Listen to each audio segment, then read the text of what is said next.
Two men journey to the bars and restaurants of Scandinavia to find amazing beers, always with the same question. Hey, what's on tap? It's time to find out. Excellent. So we're outside the Mikkeller Celebration Mikkeller Beer Celebration Copenhagen. There we go. You drunk fuck. I'm not even yet. But I always get that confused for some reason. But anyway, we're here. We're very excited. We're going to have lots of interviews and discussions throughout the day. We're going to try and have as many interviews as we can today. Yeah. So we're at the yellow session now. We are at the yellow session, First Friday session. morning. First And session nothing says commitment to alcoholism like 10 a.m. drinking.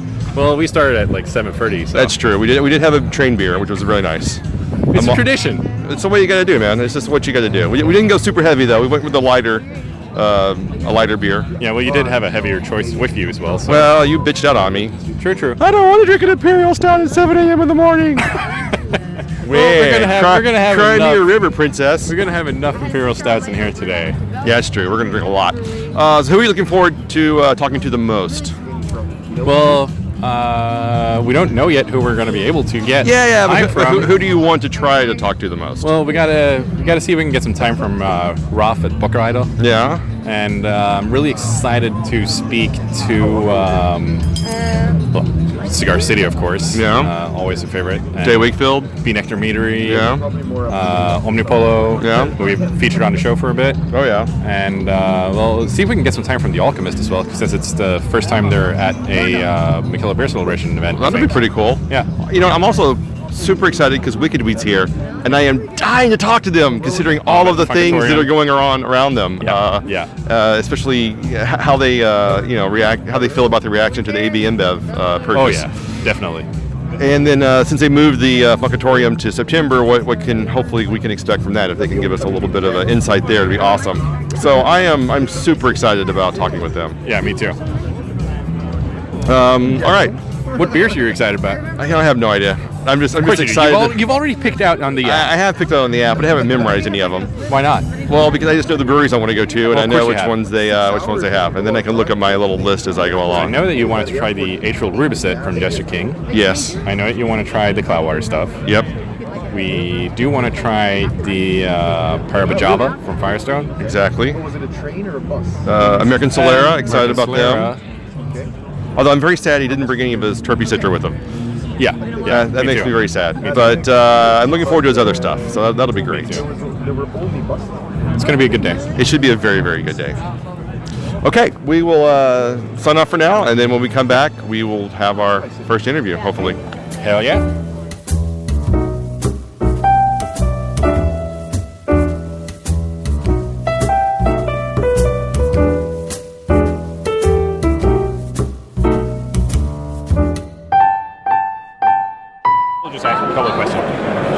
All right, so our first interview of the day. Yep, our first Mikkeller Beer Celebration Copenhagen interview. Exactly. And we are joined with Seventh Sun. I wouldn't say Seventh Sour, but I knew that wasn't right. Seventh Sun Brewery, and I'm sorry, Justin. Yeah. Welcome. Welcome. So tell us about Seventh Sun. Seventh Sun is a small brewery located in Tampa. We're do a little less than 1,000 barrels a year right now, and that's how we've been operating for the past 5 years. Our focus is on saisons. We do Berliner Weiss and quite an array of IPAs. We like to age a lot of beer in various woods. We do a lot of blending out of the wood cellar and work with a lot of different fruits as well. We just recently got one of your beers at Stigbergets in Sweden, so that's a rare. Oh, we did?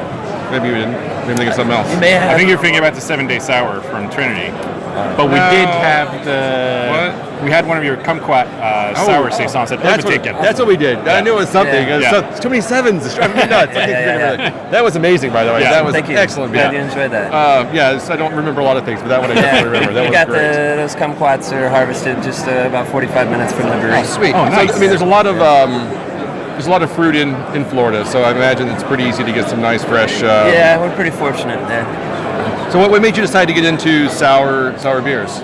Well, the size of our brewery allows us to kind of brew the beers that we want to drink. So that being our favorite styles, me and my partner Devin, it's naturally gravitated towards doing sour beers. sessionable beers too. We don't do a lot of high gravity brewing. Okay. So what? Is this your first time to be at Mikkeller? This is our 4th year in a row. 4th year, all right. Yeah. So what do you think? Is it you see it getting bigger and better every year? Yeah, it's my favorite event of the year. There's no doubt. I try not to ever miss this one. Yeah. So when you come into town, where do you like to go? I always do the typical spots, you know, all the Mikkeller stuff, so War Pigs. Now I've become pretty good friends with the crew at Brewski, so I'll be going up there to brew after we finish this weekend. Great. And you're going to do a collaboration up there now? Yep, and we're a part of their anniversary festival in the fall as well. Yeah. They're really awesome guys. It makes the trip over here well worth it. Yeah. Well, both of us are volunteering at that festival this year. We'll definitely see you there. Yeah. Awesome. Yeah, I look forward to that. Anything else you want to add?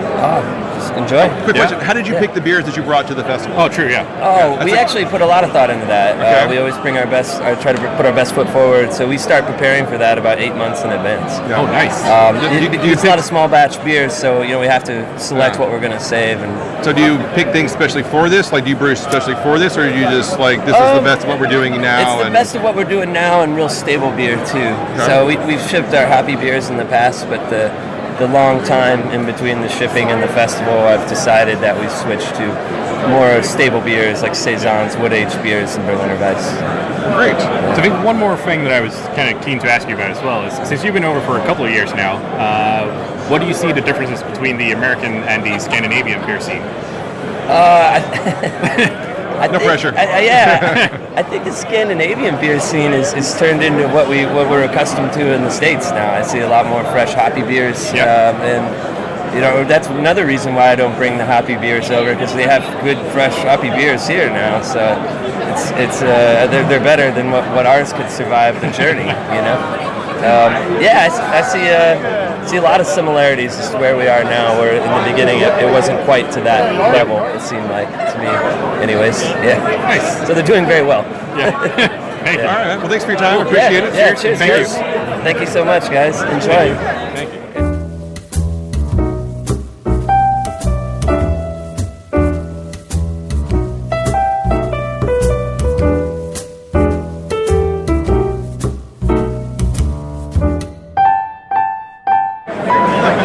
So we're here with Wes from Prairie Artisan, and we are having a Prairie Bomb. Oh yeah, Pirate Bomb. God damn it, man! You should get this right. I've already fucked this up, and I haven't even started yet. What happens when you drink heavily for an hour, and it's only what's like 11 o'clock? 11:30. Yeah. All right, at least we should know better by now. Exactly. Oh Jesus. So welcome to What's on Tap podcast. Welcome to What's on Tap podcast and Copenhagen. Happy to be here. Is this your first time at the festival? No, this is actually our third or fourth time. I think the first time we came over was 2014, and we were here last year. Happy to be here again.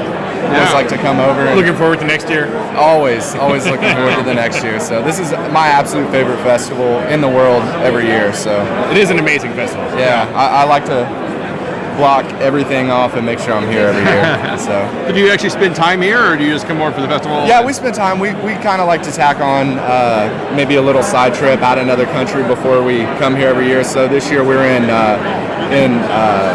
Brussels for a couple of days before we came over here. Last year we went to Amsterdam for a couple of days before, so always trying to experience something new before we come over to Copenhagen. Yeah. So Brussels is a really good choice. It's good. Yeah. It's good. Yeah, I think a couple of us can cross that off the list now, and we can all say we've been there. It's an amazing beer destination. You have to be able to say you've been there. Yeah. Oh yeah. So we're very happy to spend some time there. I've been there 2 or 3 times. Each time I go, I'm just like, why aren't I here more often? Exactly. Yeah.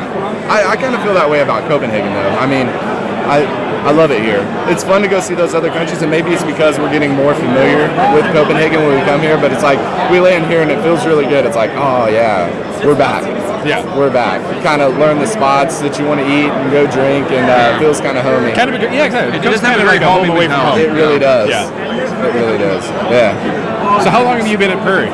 You know, I'll say right from the start, good friends with Chase, while he was kind of coming up with the idea, and he got it up and running, and I joke, I was running around town selling beer for beer. I'd get free beer and like t-shirts for my payment, but then whenever the company finally started, kind of producing a little bit of revenue, and he could bring someone on board. I jumped on board and have been with the brewery ever since. Nice. Yeah. Well, and then, so you guys kind of started as more of a sour beer and farmhouse. It's funny you bring that up. I was talking to someone about that earlier. We're so stout heavy. I feel like we're so stout heavy of recent, but I still hear a lot of people saying it's a lot of times in Europe. I hear a lot of folks saying like, "Oh, Prairie, you're a farmhouse brewery," and I love to hear that because that's we started with Prairie Ale and Prairie Hop and Standard and making a lot of we did that a couple of years ago. So we love doing farmhouse beers and sour beers and obviously the stouts and they've taken a precedence as of lately, but that's fine because we love those too and doing some cool things with them. The whole bomb series is freaking amazing. I know it's your favorite beer. It's one of my favorite beers. I absolutely love the bomb. I'm a huge fan. Every time I can find a new one, I try to get my hands on one. And we're trying not to oversaturate. We do a couple of variants, but I think we have it dialed in. We're obviously making bomb, regular bomb, but then May just hit is birthday bomb. We celebrate the first time we ever brewed bomb was in May of 2013, I guess, because this is the 4th year that we brewed it. So we have birthday bomb every May and then Christmas bomb every November. So those are kind of the variants, but then obviously we'll do barrel-aged bomb as well. So I guess maybe there's 4 barrel-aged bomb is freaking amazing. I appreciate that. Yeah. And then we have a couple other stouts that make up other stout series. So Paradise. I know. And you guys come up with I'm so jealous. I'm like, I wish I still lived in the States. Yeah. How's it going? But I mean, we're shipping beer over to Europe about once a quarter. So a lot of those beers are coming over and hitting the shelves here, which is cool to see. It's funny, I've literally seen some of our most recent releases, people from like Sweden will come up here and get a pour of beer and they're like, oh yeah, I just got, and then they'll pull up like last month's release. Yeah. Like, holy cow, I'm pretty sure Texas doesn't even have that yet. And you're enjoying it in Sweden, That's kind of blows my mind, so it's always fun to see. No, we've been basically having a look at like the Beer Gym site. Yeah. As soon as there's like a new bomb or Prairie stout release, we're all over that shit. Yeah. Oh yeah, for sure. Well, I appreciate that. That's good to hear. We love the support, so thank you. Yeah, we love what you guys do, and Oklahoma is not really known as a beer capital or a beer mecca like some states. So, how did you guys explode in such a way? 4.5 years ago, coming up 5 years ago in September, it was, in my opinion, a really cool package. Colin has just done an amazing job branding this company with his art. We had cool styles that, I'm not saying they were different than what other people were doing, but, again, look at the craft beer culture the past 5 years, and a lot of the stuff that was not so common even just a few years ago is pretty common. So I feel like we were had a cool package, a good beer, awesome art, and then had a pretty good distribution footprint right off the bat. And, kind of the opposite of what a lot of people are doing now, kind of starting a local spot and building around their community and then going out. We kind of hit the outside first, and now we're trying to dial it back in, and we've recently built our tap room, or we're building our tap room in Oklahoma City, but have our brew pub, so we're kind of going back down and focusing on our community. Yeah, I mean, your brew pub is really awesome. I was there over Christmas, and I got to try the deconstructed bomb. Oh yeah, that was a lot of fun. It's a really great place. Appreciate that. Yeah, they've done a really good job. Hopefully keeping some good food for everyone. Oh yeah, the food was amazing. It was so good. And trying to do some small scale beers on the little system there. So what's the new tap room going to be like? So I'm really looking forward to it. I live in Oklahoma City, so of course I'm going to be closer frequent visitor there, but you're based in Krebs, right? Yeah, which is kind of a midpoint between Oklahoma City and Tulsa. It's southeastern Oklahoma, so it's a couple hours away from both. Essentially, we're kind of in this weird triangle, and that's it seems like to be I'm fair, always Oklahoma is kind of in the middle of nowhere. Well, so. exactly. I mean, we're a couple hours from our production brewery. An hour and a half from Tulsa and the brew pub, and we'll be right in the heart of Oklahoma. It'll be in an older building that is currently being demoed right now, and it's going to be very, very cool. I mean, have a big mezzanine running through the middle, very community focused. We're going to take up about a quarter of the space with our brewery, and then there's going to be a restaurant in there, probably a coffee roaster, just a few other tenants. So really cool that you can go there and get other things as well. Grab some food and come get a beer, and who the hell knows? Maybe there will be a barber in there or something too. Like, get a haircut. Well, you got to have a bespoke barber these days. Yeah, You can't be a brew pub without one. Exactly. So that's should be done before the end of the year, and it will definitely be a nice addition to our little Prairie family. Yeah. Anything else we can expect from Prairie Artisan this year? Or we've got several cool beers. We just started a membership, membership society last week. In fact, it launched. So we are bringing on members as we speak, and really excited to offer some cool beers within that society that'll maybe even lead into some other brands in the years to come outside of it. So we're pretty excited about it. That's great. Yeah. Do we expect any special bomb variants coming out?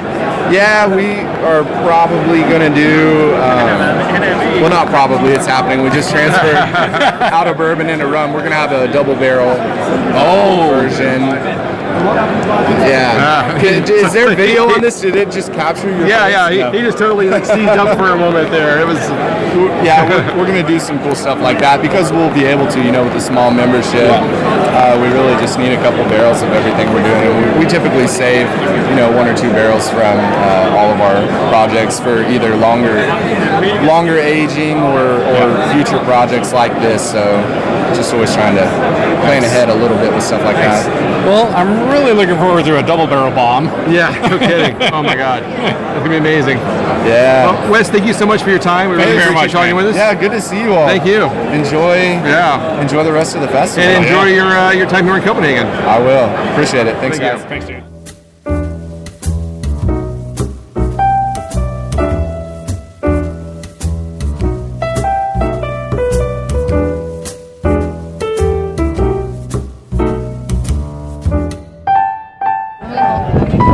Go. You good? Yeah. All right. What's on Tap podcast? We're still at MBCC, and we actually found Dimitri from Brussels Beer Project over here. How's it going? Good, man. How are you? Good. I got up early, but I'm here, and it's sunny. It's good. Dude, actually, the weather turned out really nice now. Mm-hmm. Yeah, the weather here has been absolutely shit for the past 3 weeks. It's been terrible. The gods have embraced us, and they've opened up and given us a great weekend. Yeah. It was an excuse for me to come here because it was raining in Belgium. Of course it was planned. Yes, that's what it was. Of course it was. Year 4 for me. That's and it feels like home. Every year more and more, actually. Mr. Dancing Shoes is back. Yeah, even though I forgot about it. I'll show you the video later. Yeah, all right. It's fine. All right, so you're working at Brussels Beer Project, right? Correct, yeah. You've been there for how long? Yeah, 1.5 years. Yeah, you just said. Yeah. Before you even asked the question, you're just fucking blatantly out there. He knows the answer. He's just anticipating your bullshit questions. Exactly. I know what you're going to ask. I got the list before, so. That's true. Yeah. So what are you doing at Brussels Beer Project? I'm running the tap room. So I'm doing that 3 days out of 5, and then doing the office. I'm the only native Dutch speaker. I love hanging out with other brewers, so I'm obviously networking a lot. There's a lot of work to do, and we're like a startup, Things are moving quickly for a Belgian brewery, at least. There's a lot of tradition, but we're trying to push the boundaries a bit, and so lots of work to do, and it's my passion. So nice. Yeah. So some of the more controversial stuff is you've had a little bit of a bout with De La Seine. I think that goes back to the origins of the company. Olivier and Sébastien, the 2 owners, they started homebrewing 5 years ago. Started the company 4 years ago. I need to do that for now. You can grab the bottle back. And I don't know. I mean, I feel like we're all doing our thing. Unfortunately, that's a word, by the way.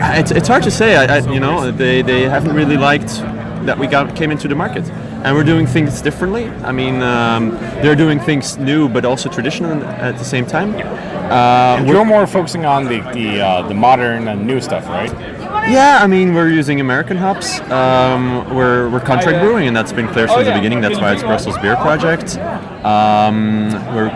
We're contract brewing our 5 core beers, and we're brewing a new beer in Brussels every 2 weeks, which is 25% of our production. And we're just trying to push the boundaries because it's necessary, because Belgium starts to, we have a lot of great beer, and that's why Raf from Bokkerrijder is here, but there's no one else. And that's a sign. So why isn't Cantillon here? I kind of feel like this is the kind of event that you would see them at. Have they ever been, actually? No, I don't think so. No. Not that I know. No idea. I mean, Lambic is, of course, a big thing, a massive thing. And it's hugely popular, or bigly in Trump's words. It is bigly. But also, I mean, you see a lot of breweries here there's been a ton of sour beers here today. And a lot of good beer. Yeah, amazing beers. But I think Belgium should be there with different stuff. Yeah. Because it should not only be known for the traditional sour beers or the Belgian Saisons. triples and the Saisons. Yeah. Yes, exactly. So it's time to show that we can make a New England IPA, what we just did, and stuff like that. So You've done a New England IPA recently? I got a bottle with me. It's not released yet, should release next week, but we're doing it as a collab with Weird Beard also. So nice. We did a nice. test, 25% oats, 12% wheat. Pain in the ass for filtration. Oh, yeah. Amazing. Actually, Nice. I mean, we had one of the guys from Cloudwater come in last weekend with Tour de Gueuse, obviously, a lot of people in town, and they were impressed. Oh, maybe they're just nice, but people liked it. People loved the hoppy aromas after a day of drinking Gueuse. Oh, nice. So, I like that. It's a bit of a I like that. refreshing taste after being on a bus tour and only drinking sour beer. For sure. That would be really harsh. I got to admit, I love sour beers, but only drinking sour beers for a tour would be hardcore. But you were also doing barrel-aged barley wines and stuff. Yeah, we got about 35 barrels. We got 3 big cognac barrels, got some whiskey coming in, got a lot of wine barrels because a few of our team members are French. Sébastien, one of the founders, is from Brest. We got a guy from Cognac. Yves, our head brewer, is from Champagne. So we just released Dornfelder, which is German rosé, but Belgian winery, and Chardonnay Yuzu Saison. Really nice bread going on from the barrels. And then we just got a big Imperial Red on Burgundy barrels. So yeah, again, we're getting a lot of good replies, actually getting non-beer drinkers trying stuff, and with the Venus thing going on, they can get intrigued. I think people need to find a gateway beer. Sometimes that could be a Duchesse de Bourgogne, but that also could be something barrel aged, and that's what I'm looking for. Convert people, because people are drinking pills, wheat beer, doubles, triples, or they don't drink beer because they like cocktails and they think beer is shit. But I think there's a beer for everyone. Oh, definitely. I totally agree with that. I mean, there's so many beer styles that, for instance, my mom hates beer, but every time every time I drink a beer, she's just like, well, let me try that. And then occasionally there's something that comes across, it's just in her wheelhouse. Yes. I firmly believe that there's a beer out there for everyone. Absolutely. It's not just super hoppy IPAs or Pilsners or Hefeweizens. I mean, there's always a possibility to find someone introduce them into the beer world. Absolutely. I mean, there's so many ingredients out there, so many barrels you could use. It's infinity. Yeah. The funny thing is, a friend of mine, a really old childhood friend of mine, his girlfriend said that she doesn't drink beer. And I said, just what you're saying, that no, you just haven't found the beer that you like. Absolutely. And it took us 1.5 years to find the beer that she likes. But it was at Mikkeller Friends here in Copenhagen, actually, where after a while I was just like, fuck it, I'm going to just order in the most weird bottle that you can get, which at that time was the 2005 Cantillon Vigneron. Yes. That they still had at Mikkeller Friends. And she was like, oh, I love that shit. Yeah. And he was just like, fuck, this is going to be expensive now. Or you just need to buy cheap flights to Belgium and go to the stores. Exactly. All right. Anything else you want to add for Brussels Beer Project? What's your plans for this year? So yeah, we just opened up a bar in Tokyo 2 days ago. Oh yeah. So we took out. We're working with Brussels Co. since 3 years. So big distributor over there, 35 years. They've been doing business with Belgian breweries, shipping our beer cold in containers. Takes about 6 weeks. So he has a lot of different bars in Tokyo, and they had a Café Hoegaarden. That business was obviously going down because local craft is growing like crazy too. So our owners went over there. Our head brewer took down the flags of the Hoegaarden in slow-mo on Instagram. It's awesome. It looks great.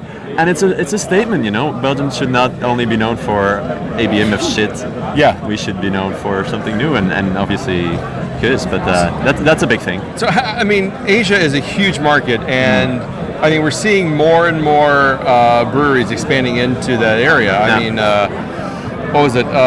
Goose Island just opened their own brewery inside Shanghai, and I know there's a lot of I know there's a lot of other more called independent breweries because Goose Island is ABMF, but that are opening up and exploring those markets. So what is it about the Japanese market that like brings you in more than? Well, I think it's just been our good relationship since the beginning. I think Japanese people have been liking Belgian beer since a long time.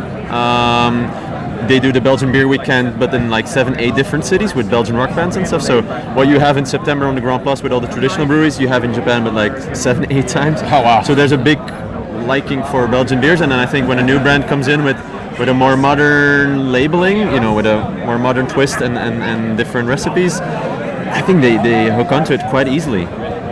So it's just been a really good experience for us. It's the second biggest export, and just an opportunity. We'll go from there. But things are going very quickly. I feel like I'm working in a startup, not in IT, but I'm beer. And in Belgium, that's not around. I'm so surprised. Well, it's crazy because Belgium is seen as this like really like powerhouse of beer, but it's really steeped in tradition. Absolutely. And so you're not seeing like the newness coming out of there. It's starting to evolve. It feels like little by little. We went from Cantillon being the last brewery. De La Seine came in 2010. We came in with another brewery in 2015, and now we're at 8-9. So people were coming to Brussels, and the only thing they could do is go to Moederlambic and Cantillon, which is amazing. But now there's more out there. L'Hermitage is opening. They're getting their tanks in 2 weeks, brewing on 500 liters then. Pale ales, porters, stouts, IPAs, about 100 meters away from Cantillon. So that will be amazing. People can have both experiences in the same spot, and I think that will boost. It's time for Belgium to step up. Yeah, I agree. It's kind of like Germany. Germany is known as a powerhouse of beer, but it's like, German Pilsners, Hefeweizen, Dunkelweizen, but like, what are they doing now? They've got the old stuff, but how are they innovating? You need to get past the Reinheitsgebot in Bavaria, and in Berlin they're doing that. They're starting new things, but the market is very young. Yeah. Very young, so young. Which is exciting. Because at least there's still some markets where things still got to happen a lot. Yeah.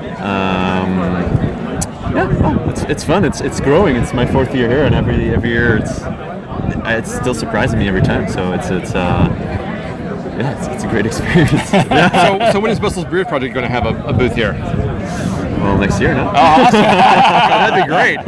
Yeah. We'll see. There's some Dutch guys now, Frontal and Kees, so yeah, definitely. Belgium should be represented next to Bokkerede, huh? Yeah. Which is obviously on the Lambic side, but with some more stuff. So need to talk to Dennis van Zandt and get some bottles in there and other people at Mikkeller and make it happen, right? Yeah, definitely. Exactly. You guys are doing great stuff. So we definitely hope to see more of you in the Scandinavian marketplace. Awesome. Well, I know that Babylon is at Stigbergets. In Sweden, and thank you for having me. Thank you for being on the show. We really appreciate your time. This may be our longest interview so far. Well, it could be, yeah. I'll keep going. So, thank you a lot. Thanks a lot, man. Appreciate it. No worries.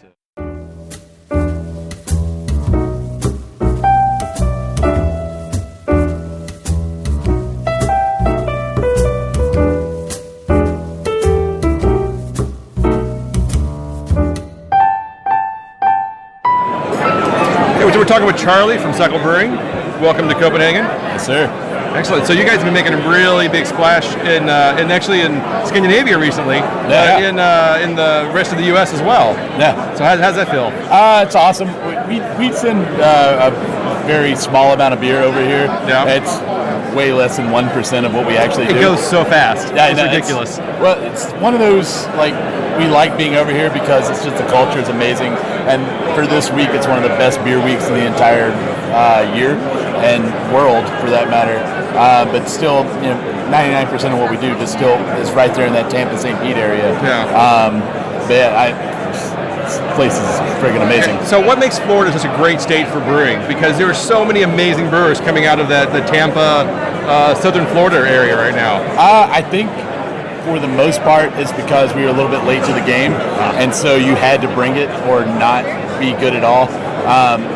We got five to six, I would say, world-class breweries in the state. Oh, for sure. And out of the 110 that we have, and you compare that to any other state, there's not very many states that have that sort of. It's like Oregon, Colorado, California, and Florida. Yeah. Florida. I mean, come on. Yeah. It's like crazy inbreeding redneck stories or world-class brewers. Just on Thursdays on the inbreeding thing, it's a law and we can't get around it. But it's still, we kind of have to abide by it. Yeah. But it's, there were two breweries that started out there. Dunedin Brewery in '97, actually three. Dunedin Brewery, Tampa Bay Brew Co., and then St. Somewhere up to 2006, but Cigar City kind of opened the floodgates. Yeah. And that's where it kind of went crazy. And there were other breweries, but those were the three that people knew about up until that point. And so now it's a gigantic situation. So we got you into these incredible coffee stouts. What's that? I'm just good at it. Doug, our owner, that's where his palate lies, and he's very good at making those. He's very good at making flavored hop. Our IPAs go more on the less bitter end of things and more on the hop flavor. Yeah. So that's where it works for us, and you got to do what works for you. We're not going to go start making Dunkelweisses tomorrow. We could probably do one, but why? we know what gets us there. Yeah. So what's your favorite beers to drink? For me, it's if there's a great Pilsner, I'm always all over that. IPA is what I drink the most of, just by default, but I'm always looking for the best IPA ever. Yeah. But what's the best IPA ever? Did you? I guess the next one. That's the next good. one, yeah. That's a good answer. Not the next one, because the next one could also be awful, but the next one that's good is the best IPA ever, because it's an evolving style. But Pilsners are usually, if a brewery can make a very good Pilsner, then they've kind of got it figured out, I think. And then you can go into the next part of their brewing. Yeah. Why? So what attracts you to the Pilsner so much? I mean, why do you think that is a good baseline? It's just such a delicate style, and it's easy to drink. Yeah. We make a lot of big alcohol, a lot of big stouts and high alcohol beers, but you can't drink those all the time. Or I guess you could. It's called commitment. It's tough. That becomes a job at that point. But it's one of those where you just kind of, with the Pilsner, it's a way to get into it, and if you know how the flavors are supposed to be, and you can pick out the off flavors and whatnot, if somebody nails a Pilsner, then that means they're a great brewer. Yeah. There's a lot of things you can high on a big Imperial Stout. We don't do that. I think our Imperial Stouts are great, there are some, you can get, it's a hideable type of style. Yeah. Well, that begs the question then, who makes an amazing Pilsner? So there's this awesome little brewery just north of San Francisco called Moonlight. Okay. I don't think a lot of people know about it, and they don't really have a tasting room or anything, but you can go around San Francisco and Northern California and find their beer on tap here and there. They're one of the best Pilsners. Obviously, there's umpteen million things you could say about the guys in Europe. Pilsner or Kel, regardless of who they're owned by, is still one of the best Pilsners in the world.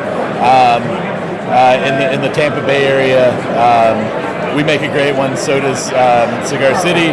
So does Crooked Thumb, which is a newer brewery. I like their Pilsner quite a bit. I've drank several dozen pints of that over the last year. Nice. But it's one of those. it's not anything that brewery is known for, but it should be. I think sometimes. It's funny because I think out of all the breweries, I think there may be only one Pilsner here. That's true. And that's Founders. Yeah. That's another great one. It's not Firestone might bring out their Pivo Pils at some session, I guess. But and Pivo Pils is another one. If we got it in Florida, I would buy probably a six pack or two a week of it. Yeah. Nice. If we and also with Victory Prima Pils, Victory out it's of also really good. It's amazing. Yeah. It's but we don't get it on a regular basis in Florida anymore. So it's fantastic. So anything we can look forward to coming to Europe soon? Or Scandinavia? Coming to Europe, it's just kind of when it happens, it happens. Right. We don't really plan for it. I think we're planning on being at Bruskable, but there's no guarantees on it. Oh man, I hope so. That would be amazing. It's a plan, but it depends on if we have the beer available. Yeah. And we can never guarantee that because who knows what's going to happen in June and July with our accounts in the Tampa Bay area. But that's the next planned thing for Europe. Fingers crossed for Bruskable. Yeah. Even more reason to attend. Exactly. We're already attending. Yeah, we're going to be volunteers there. So.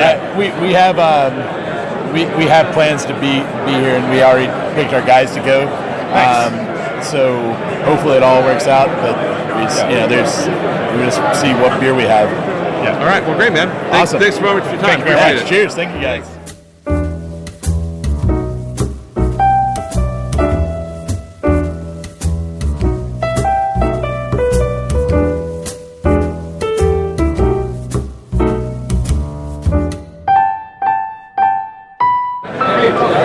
Welcome back. Fifth interview? It's an interview. It's an interview at Mikkeller Beer Celebration Copenhagen. We're joined by Olle. Yeah, Olle. And you work at? I work at Stigbergets. Currently, but you're starting your own thing. Yeah, but I also work for Olle, which is my own brand. Yeah. All right. So, and you've been making quite a boom in the brewing industry lately with the GBG Beer Week. Yeah, but that was last year. That was last year, yeah. That's old news, but you also did Amazing Haze. Yes? Yeah, Amazing Haze, yeah. Yeah, that's amazing. And also Narangi from Olle. Oh, okay, Narangi is amazing as well. Thank you. So, are you exhibiting anything at Mikkeller Beer Celebration Copenhagen? Yeah, Stigberget is here at the new talent area. Yeah. Yep. So we have one tap. Yeah. I think it is. So what have you brought over? Right now we have Amazing Haze. Yeah. I don't your know. favorite. I love Amazing Haze. I don't know what we're gonna have the rest of the festival because I haven't sent the beer here. But I will guess Model maybe. Yeah. Maybe West Coast. Model's also great. West Coast, love it. Maybe business as usual. Okay. This is just me guessing. Yeah. But I think that's the beer. It could be that. It could be something else. Yeah, it could be that. It could be completely something else. Nice. Yeah. Right. So the latest, biggest news for your part is the breaking out of Stigbergets and starting your own brewery. Yeah, exactly. So tell us a little bit more about that. Well, the reason I started working at OO was because we started OO, like it's actually 2011 we started OO, and we started we're a contract brewer. So and thanks to Olle in Brewing, Pelle Frost, he tipped us about brewing beer at Stigberget, which was quite a new brewery in Gothenburg. So we started making our beer at Stigberget, and we made our beers there for half a year maybe. Yeah. Then they hired me as a brewer. So I quit my job as a programmer and started working at Stigberget as a brewer. And so you were a programmer from the beginning, yeah. From the beginning, and now you're a brewer. Exactly. That's amazing. Thank you. Yeah, the best thing that I ever have. I like programming, but brewing is much more fun. Oh, by far. Yeah. So now I've been working as the head brewer at Stigberget for 3 years, and it's finally time because our goal at OO has always been to have our own brewery, but we didn't have the money. Yeah. It takes a lot of money to open a brewery, a lot of money, but you know that. Oh yeah. And now we mostly have the money. So this autumn, in October, hopefully, we're gonna start OO. So I will quit brewing at Stigberget in September. And then you're just going to do your own thing from there. Exactly. Yeah. Nice. Yeah. I've been doing my own thing at Stigberget as well, but now I'm going to be doing my own thing even more. Yeah, exactly. What can we expect from OO? I don't know, more beers. More beers? Yeah, more beers. That's always a good thing. What we'd hope to see. It's like barrel-aged whiskeys mostly. It's expected in 5 years, so. Are you going to continue on the IPA stretch, or? Yeah, we are. But we also now we have the capacity and the economy for actually doing more beers than just IPAs as well. All right. So yeah, it's gonna be fun. So is there a little barrel program coming in? I don't know. I used to like porters, so I'm gonna make porters as well as IPAs. Oh, you like porters? It's my favorite style. Nice. Oh, really? Well, Awesome. I look forward to those then. Yeah. Promenade porter is really nice. So. Exactly. That's like the low ABV porters. That's my favorite thing. That's why I got into beer. Well, you get a lot of flavor, but you can also get the low ABV. So exactly. Yeah. It's a perfect beer. You always get like the perfect aroma for a porter. Yeah. Nice. So, and also, well, one of the things that we could also talk about is Barnaby coming over from Free Floyd's. Yeah. Yeah. What's been your impression about Barnaby coming over? Very nice. Yeah. So he's a right bastard. You know what he likes. He's a very nice guy. That was like one of the weirdest day in my life actually. The day when Barnaby applied for my work actually, because we made it official that not made it official, but because I'm leaving, and I told my bosses at Stigbergets, so they had to have like an ad for a new brewer. Yeah. And Barnaby applied for it, and Barnaby is a legend. Yeah. So it was like, okay. So of course we said, yeah, come over. So he was here for 1 month, and he tried us out, and we tried him out, and it worked.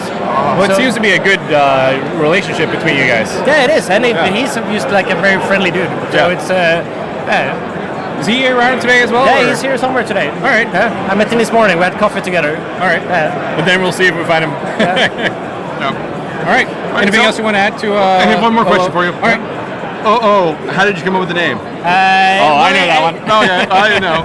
Well, my name is Olle. The other guy's name is Olof. Okay. And we are like long time friends. Okay. And makes sense. we were supposed to come up with a name. Aha. But we found our logo, which is based on, it's like play with the percentage sign as well as being O and O, like Olle and Olof. And we just didn't find a name. There you go. So OO stuck. It's just like if you read our logo out loud. Yeah. Well, great. Thanks. Thank you so much for your time. Thank you very much. Appreciate it. Thank you very much.